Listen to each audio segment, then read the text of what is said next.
The game is to be where you are, be it honestly and as consciously as you know how. Watch the latest Ram Dass documentary film, Becoming Nobody, on Gaia.com. Of course, there was fear in losing that familiar identity.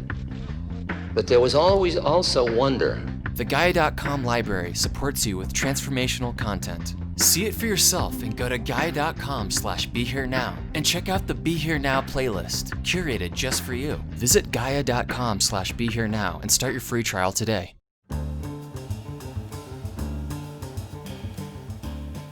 Welcome to the ReRooted podcast with Francesca Maximé, trauma-sensitive mindfulness meditation teacher and poet.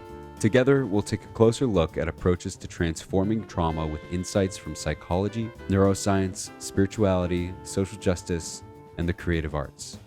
Join Francesca and her guests for an exploration of our shared connection and how we can cultivate greater compassion for ourselves and for others.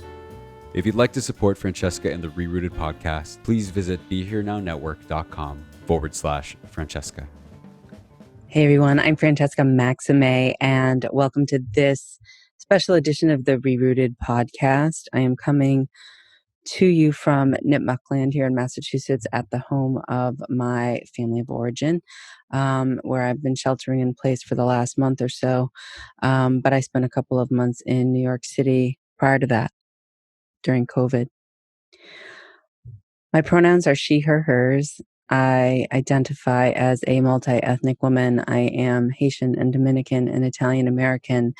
And in some circles, I might be said or called to be, or I may even be experiencing that I am light-skinned or white privileged passing, or white racially privileged, or light-skinned privileged passing, depending on who meets me and what they're thinking of me that day. But the truth is, I'm Haitian, Dominican, and Italian American. And because of that mix, I feel like I've been given a gift, really, in a way, which is that I am in a both and kind of a situation where I can and do engage in spaces that are for people of color, people of culture, the global majority. And I also engage in spaces that are, although I'm not a Spanish speaker fluently, I've learned a little bit when I was a kid, are for the Latinx community. And I also have spent a lot of time, as we all do, in a culture that's founded around white body supremacy in white spaces. And for a really long time, had no cognizance of my participation in the way in which I would become complicit and sort of collude in how I showed up in white spaces, and assumed that that was pretty much the way things were. I was on a date a few years ago. I want to say 4 or 5 years ago, definitely prior to 2016. So it was probably around 2015. Might have even been that summer. And the person said to me, Black Lives Matter. And he was white, but he was an MC. He was like a rapper. And he was very much in tune with what was happening in communities of color and with that Black Lives Matter movement. And I remember saying something that I'll never forget. I said, all lives matter. And then I went on to look at the dog that was sitting next to me at the bar outside, because it was summertime. And I said, well, heck, Dalmatians' lives matter, because I love cats. I love animals and dogs. But it didn't even occur to me that by saying something along those lines, how far away I was from any sense of what the history of racism in this country means, how insidious it is, what structural and systemic inequity does to people who have white racial advantage or inheritance, how it perpetuates all of the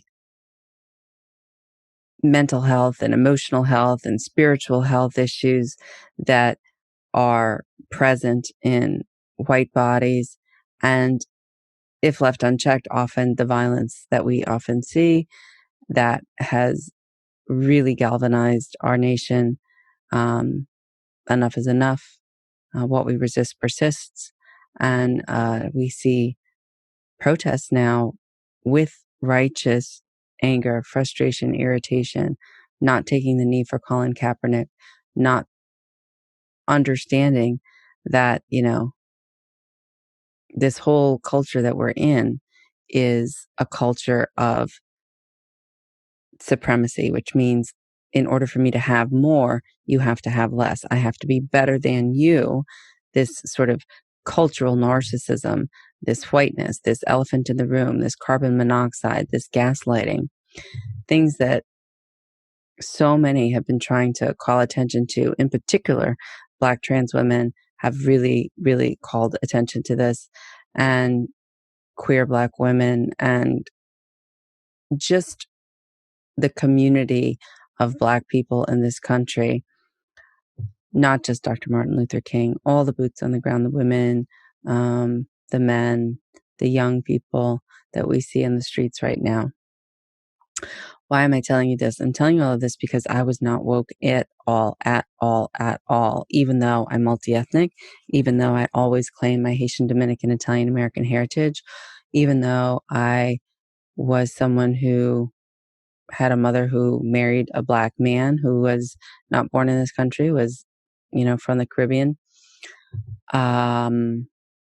We never talked about race at home. We didn't talk about it. It wasn't something that we talked about.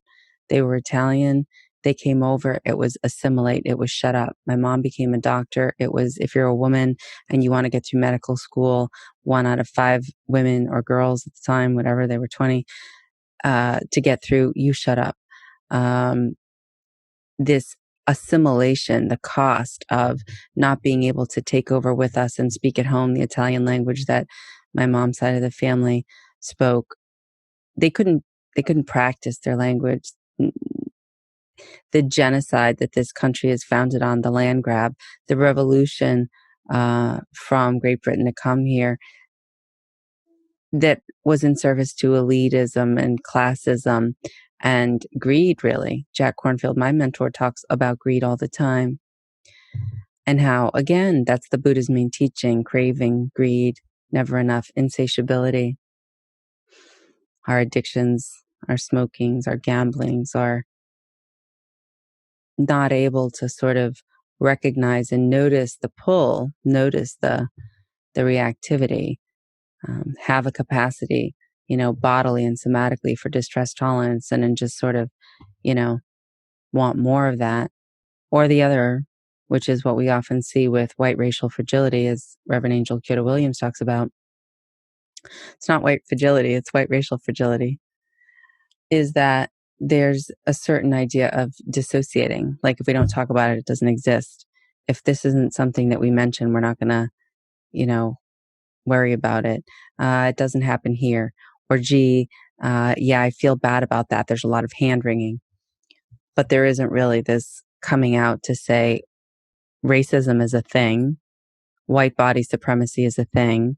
It's not just for the KKK. It is for us to understand how, as the Buddha would teach us, not clear seeing is the root of the problem. That nirvana is clear seeing, and that if our liberation is interbound, then me not seeing this necessarily limits my liberation, no matter how peaceful or how settled or how comfortable I may feel in my nice house or my meditation hall. That unless I can reverberate and feel the pain of another, of a Black body who's here in the United States subjected to systemic racism, unless I can feel that pain, then all of these like sort of nirvanic, rapturous states of connectedness, to what are they serving, right? The Dalai Lama, His Holiness, talks about this in terms of where is the compassionate action, that all of this awakening, all of this alertness, all of this insight in the tradition that I'm trained in, which is more secular and vipassanic, meaning it's insight meditation, basically, that all of this is to have a touch point where you feel, you recognize, you notice, same as, and then we move into listening, asking, doing, the populations that don't have white racial advantage in this structurally unequal society. And that we commit to this path, just like we commit to the path of mindfulness, we commit to the path of awakening, we commit to the path of embodied liberation. We make our commitment to that path.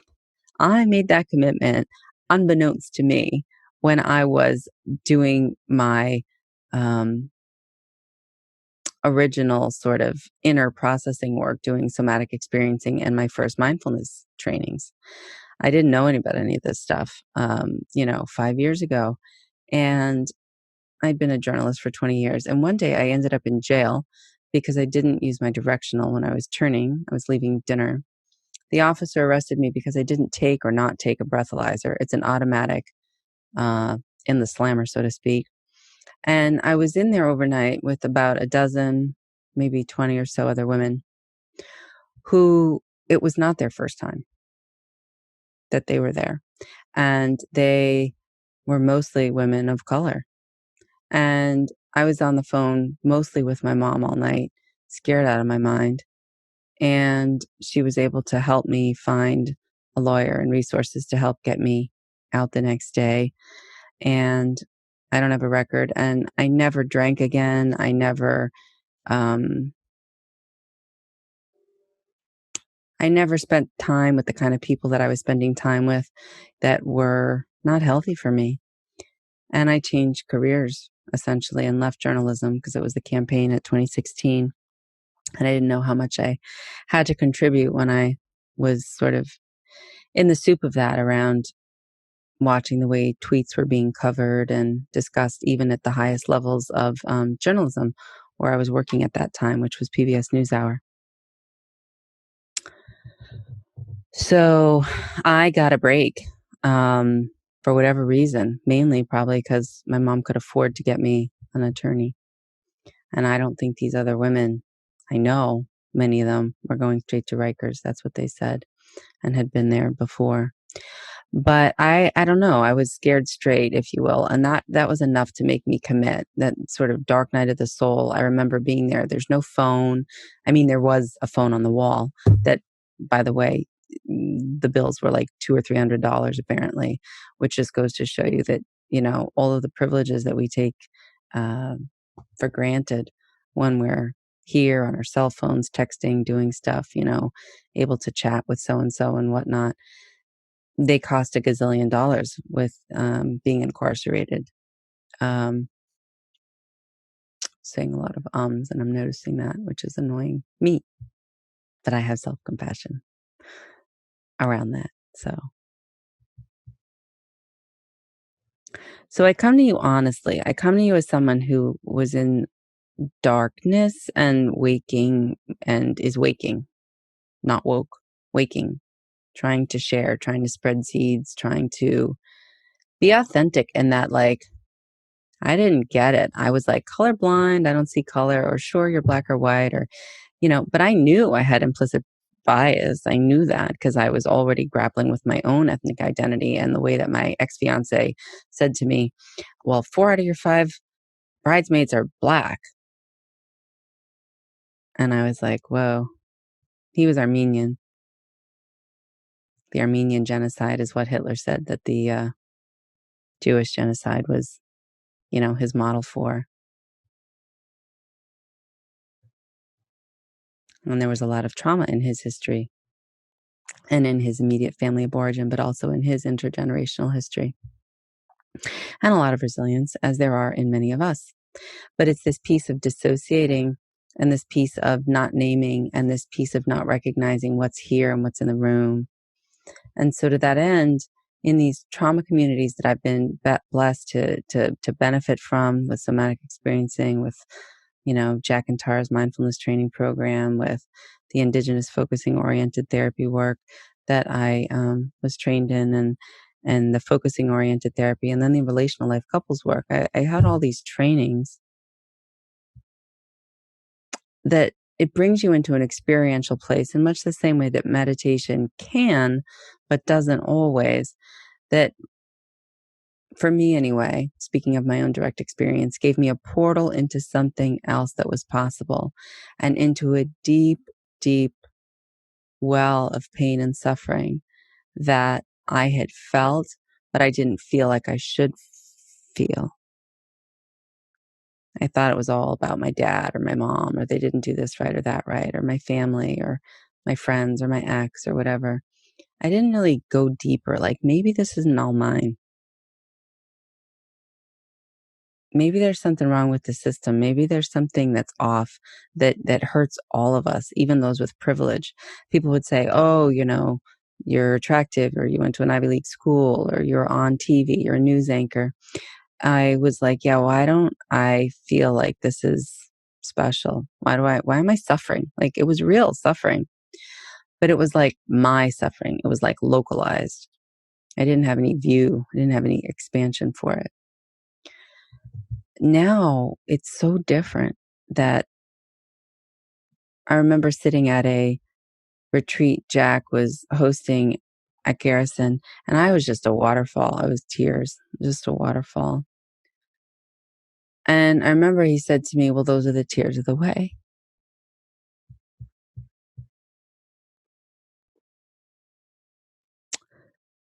And I cry as I think about it now, because that heart of mercy and compassion, recognition and affirmation of all the grief that I had for all my personal, all my local stuff that did get touched into in a different way and could be held in a different way and could be tolerated within me in a different way. Having a capacity to do that then emboldened me to be able to have a capacity to do the grief work and the history learning work of what the history of racism is in this country, which is so ugly.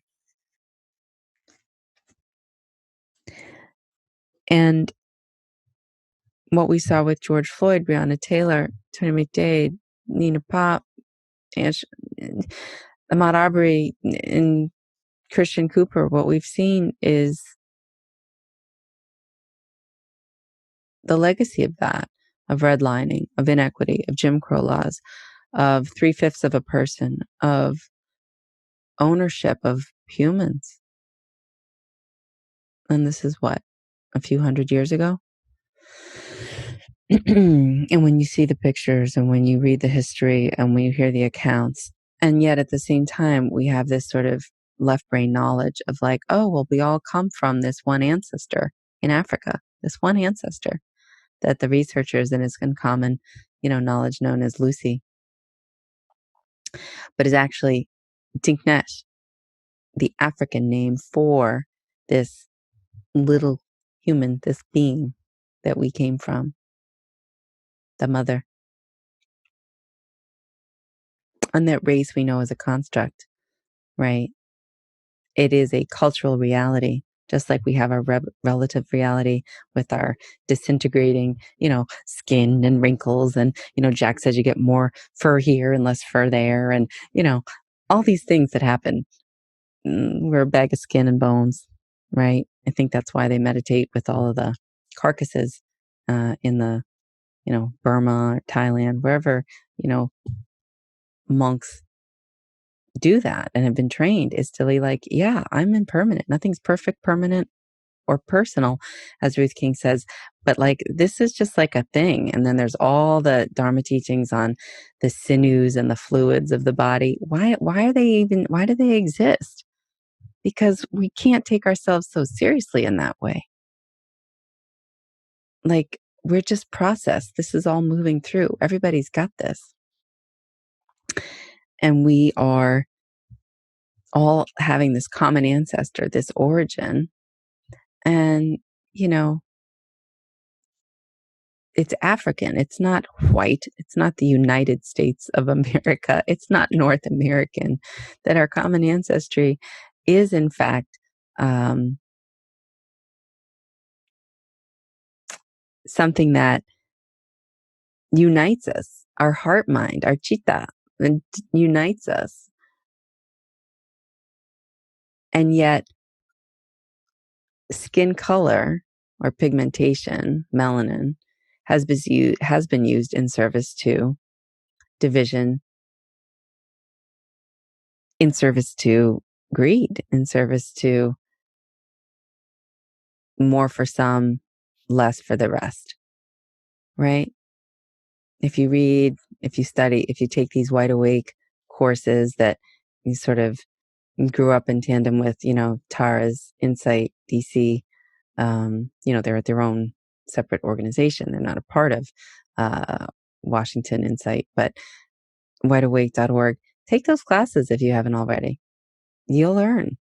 What did we give up to be white? What's the cost? And how is that so shut down, rigid, tight? When we do the somatic work, we realize, we do body scans, MBSR, you think about, oh, there's a tightness here in my shoulder and, well, yeah, that's my evolutionary negativity bias, my fear response. Oh, I'm feeling like this is a threat here. I need to protect myself. But when Amy Cooper weaponizes, I need to protect myself to a Black Harvard educated birder, member of the board of the Audubon Society, she knows that she has a privilege based on her race and can weaponize her gender in that case to be a damsel in distress, if you will. And we kind of can see exactly how these things have been insidiously operating for so long.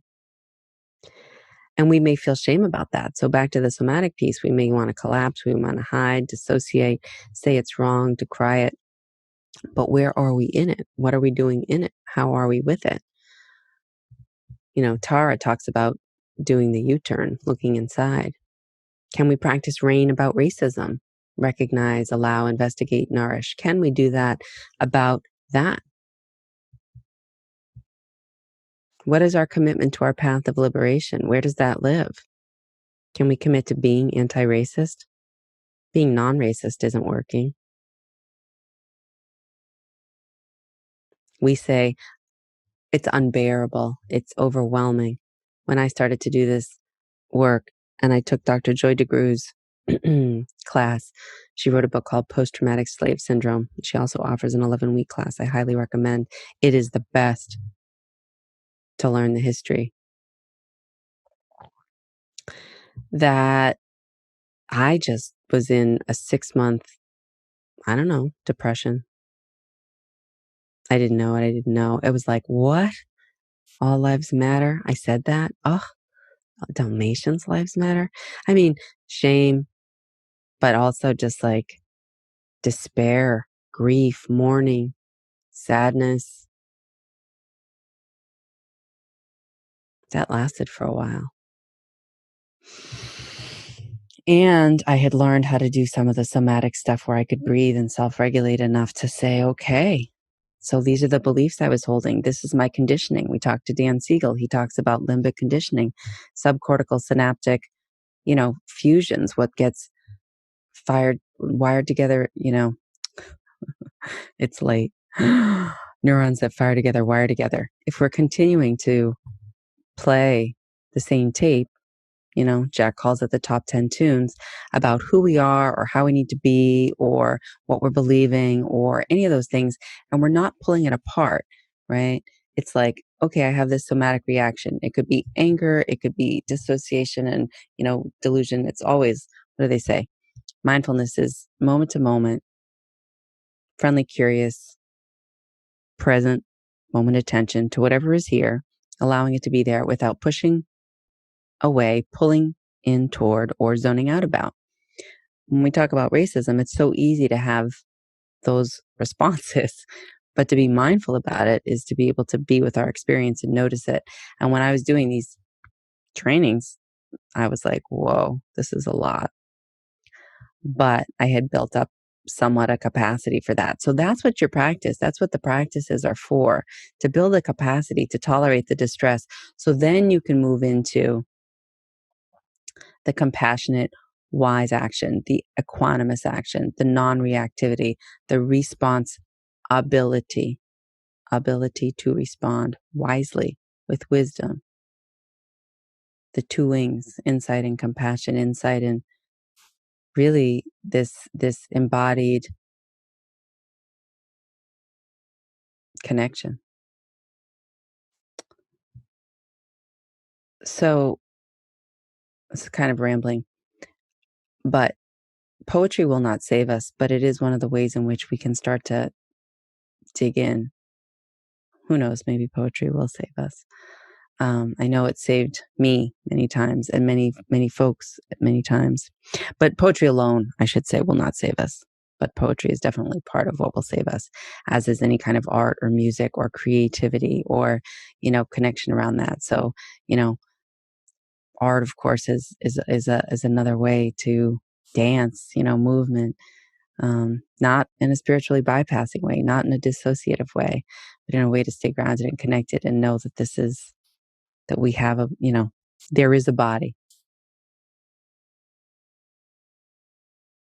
There is a body. And that there is breath. And I wrote a poem on the first day of Passover that I'm going to read now. And then I'm going to read you another poem.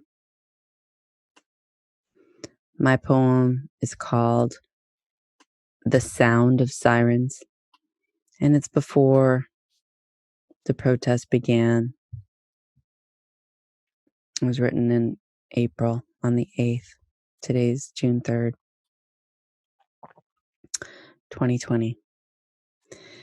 The Sound of Sirens. COVID-19, New York City.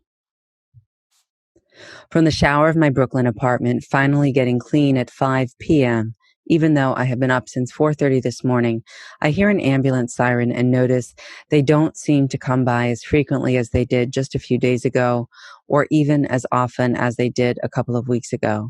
They say we are at the apex. This afternoon, I watched a webinar given by an NYU professor specializing in the great disasters of New York. He went back to the 1800s, describing how, out of these blizzards, bombings, and flus, we emerged with a better subway, a more diversified economy, and that tech companies and downtown Manhattan residents were a good replacement to help regenerate the city after 9/11, the 2008 economic crisis, and bank bailouts.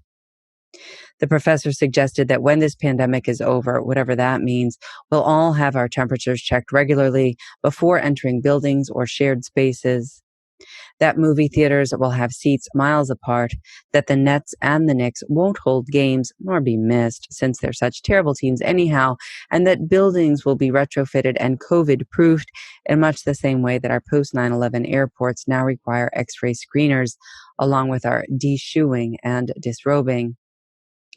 He says the new New York economy should include building a sleek biotech center in Queens, Corona, the part of that borough with the highest death rate from coronavirus, currently lacking Manhattan's big-name research hospitals.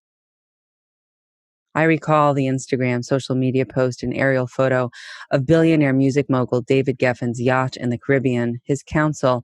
I'm hoping everybody is staying safe, and I'm reminded of the article that I read describing the architectural designs of bunkers the rich are installing in their homes so they can be quarantined safely at will and with comfort.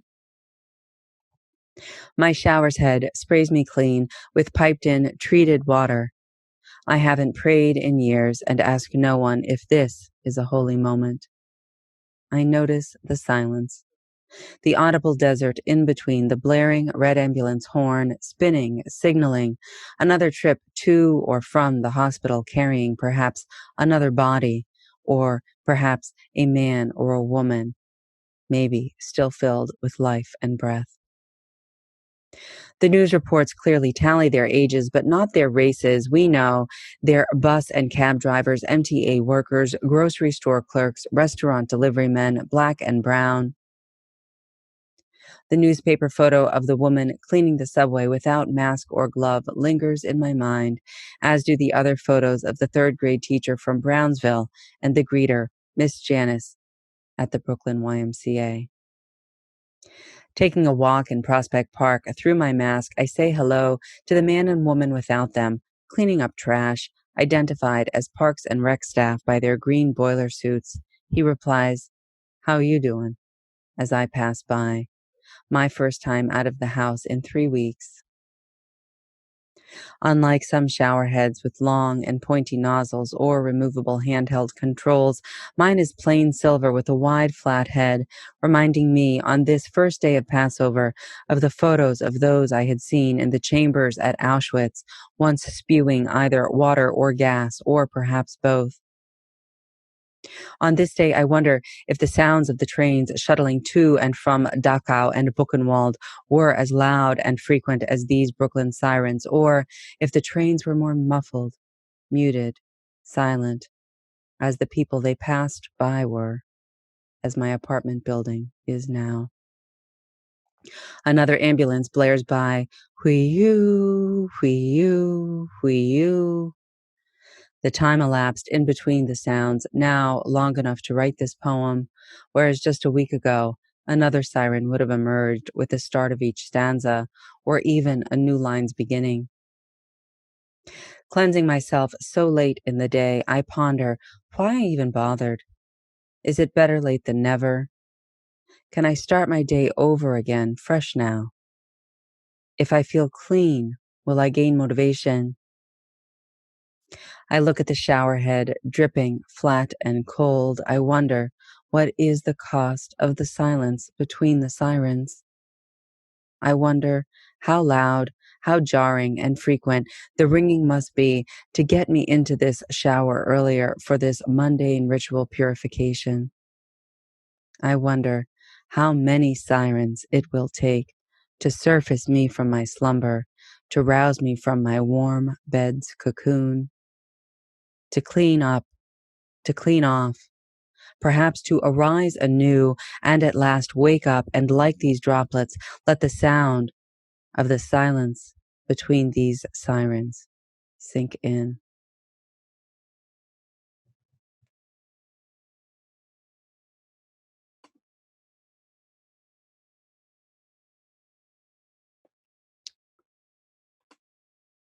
So, are we different?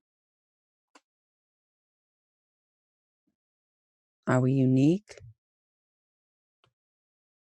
Are we same as? What do we notice when we think about that? How do we feel? There's a poem that I was sent the other day from a man who tells me that I've been in prison for over a decade for a crime I did not do, and within that time I write to vent about my frustrations and inequities of the criminal justice system, and I would like to share a post with you about my case and also a poem. I saw you on TV recently, and I felt your poetry, and I wanted to share mine with you. Thank you for your time, and I would like to hear your feedback on my post and my poem. And what he's referring to is a feature that PBS did on me because I had won a poetry prize. This is from Deshaun Ragland in New Jersey. Fresh off the boat to a system that is lethal, we had to fight to vote just to make things equal, not to misquote, but they said we was 3/5 of a man. My people, equality for us was never the plan, but we made a stand to demand change because unity and power go hand in hand. You see, at first we was brought here just to farm this strange land, beaten and raped as their way to reprimand, and from there we grew. So you got to understand that to make it through the dark, you must give your brother and sister a helping hand. Because one idea can spark the fire in their heart and start a revolution that is off the charts, like how Malcolm and Martin found a solution to uplift our society by washing out the pollution in thy mind. Tupac said that even a rose can grow out from a harsh reality. So if no one offers you their hand, then please take mine. Don't panic. Stay organic. We're from the same vine. There's only 7 degrees of separation. So if you're white or Hispanic, we are still related. Even if your ancestors weren't traded or forced to work on a plantation, our jaded views need to be faded.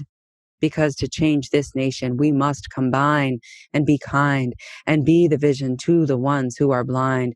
We must stand up and show our spine to commit and dismantle the school to prison pipeline because they target kids as young as 9. No exaggeration.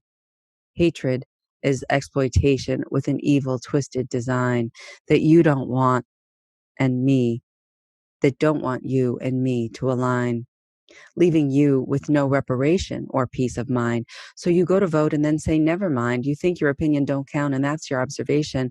Well, then let Obama be your inspiration. We need to vote for a better public education and affordable medication. We need to force legislation to invest more in rehabilitation. PTSD passed down like an infestation from being hung by a rope to years of being beat in the back of a police station. But we are the people. We are the people. We are the people. And we must work on creating a better civilization. And if Obama ain't enough, then look toward Garvey, Ali, or Mrs. Parks for motivation. Even through our incarceration, through these bars, we can reach out to the next generation and push for them to vote so our kids don't become our duplication and find themselves in a similar situation. Let's teach them that there's power in their pigmentation and self-identification so that they'll learn to embrace their individualization. We are the people. We are the people. We are the people of this nation. You are my sister. You are my mother. All of you are my bloodline. You are my brother. You are my father. And to inspire change, you don't need to be an Einstein. Just action like how King threw up the peace sign. He smiled in the face of danger. My kinfolk, I am not a stranger. So come close, and in my embrace we can both shine. Now, pay close attention to the next line. We was hosed down as we protest and was put in detention, but we are still standing. And because of that, we now have the 15th Amendment. So go tell all from east to west that all men and women should go and vote. And now that is what I define as dope.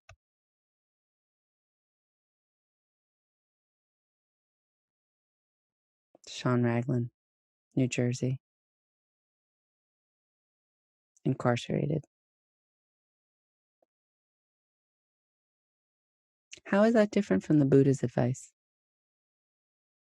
His invitation into our own direct experience. How is it? I don't see any difference.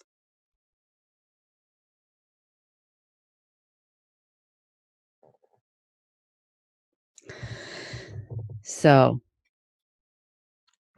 one of the things that I want to invite everyone to consider is just noticing how you're feeling, noticing what's coming up for you right now. Take a breath. What's happening in your neck, your throat, your back, your belly, your chest.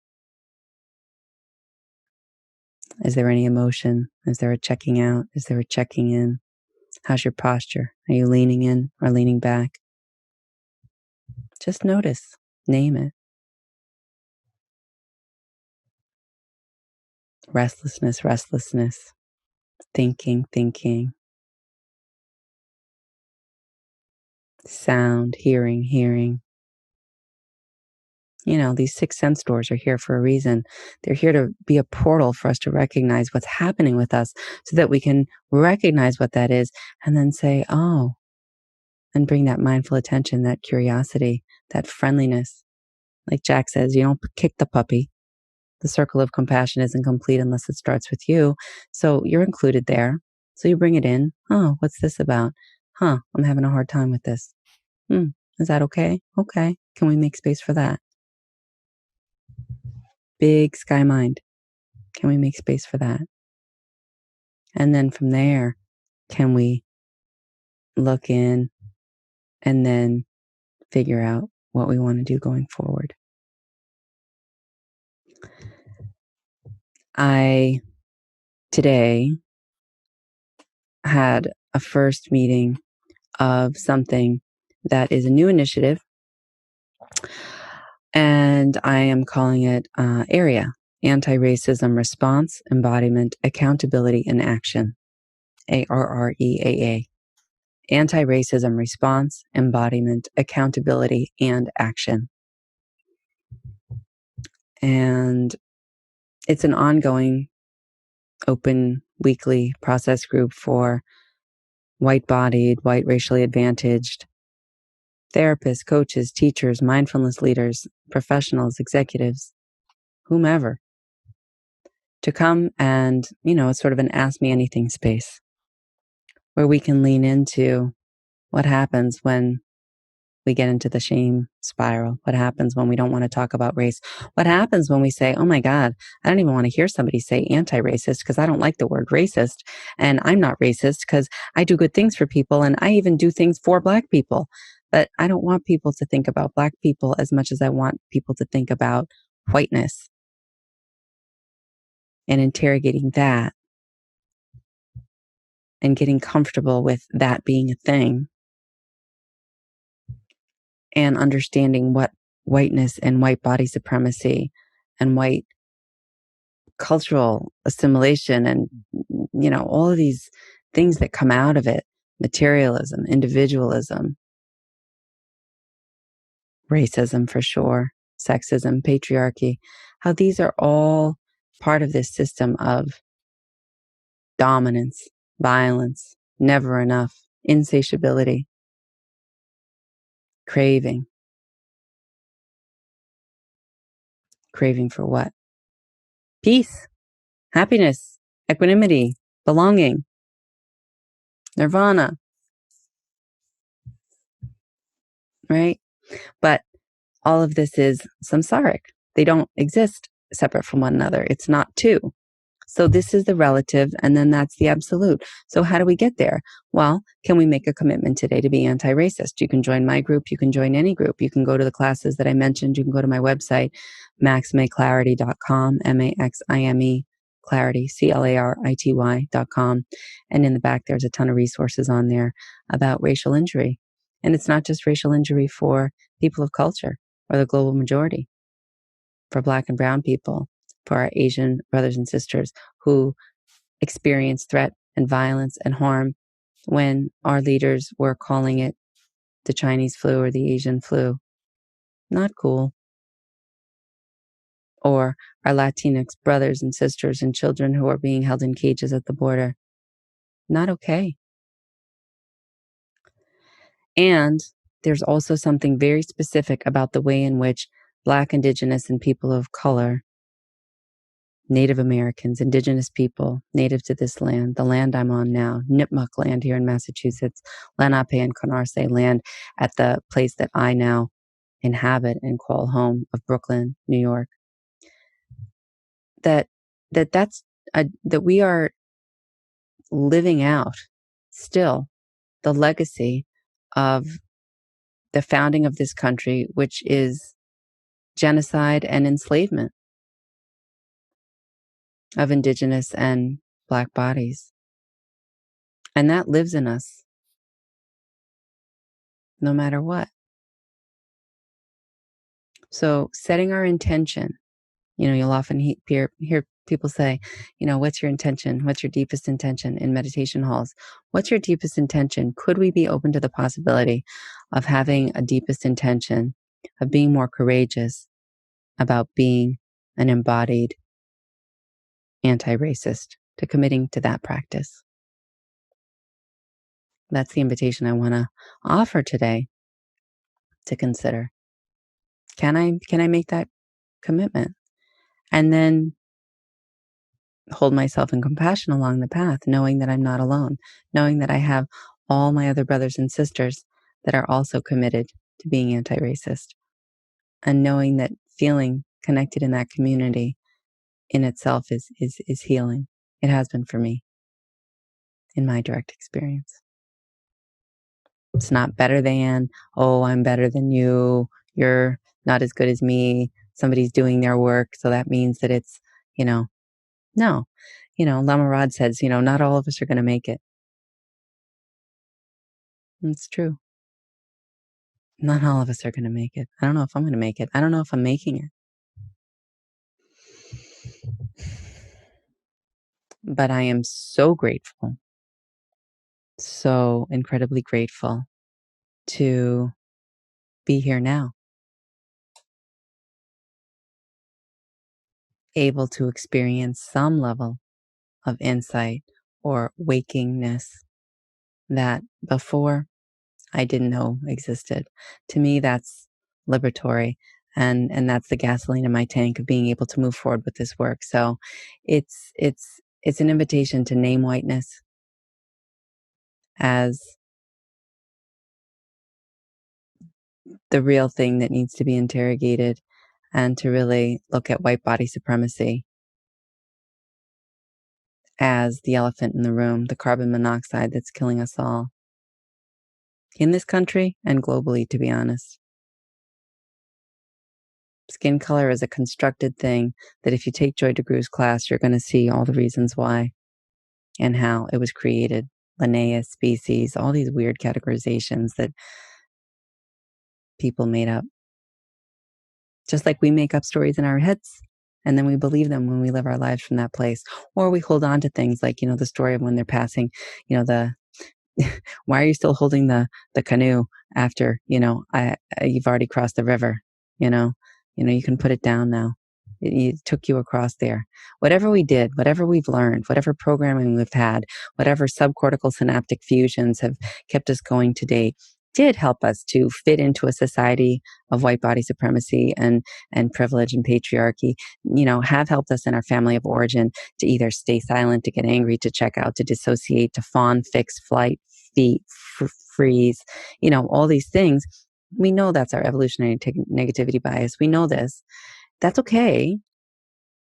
And now that we're aware of these things, or we can open to our awareness about these things, now we can start to work with that and process that. And then from that place, move into being a full partner, an accomplice, a co-conspirator, beyond allyship.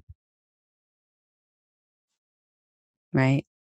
Because we get something out of giving something. And it's not just making somebody a sandwich, although it could be that. It's much deeper. It's our opportunity to be humanized through our humility, through our path work, through our commitment in a way that is transformative. It has been for me. So that's all I have to say for now. Brothers and sisters, people of culture like me, people who have some measure of light skin or white racial privilege like me,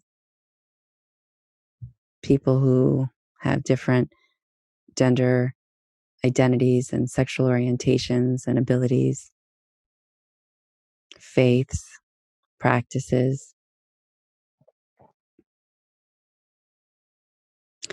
Fear is the cheapest room in the house, as they say, as Rumi or Hafez, I forget what it is, the poet says. Build a better house, we can do this. And we are in good company. So I invite you to join me on this journey. Thank you.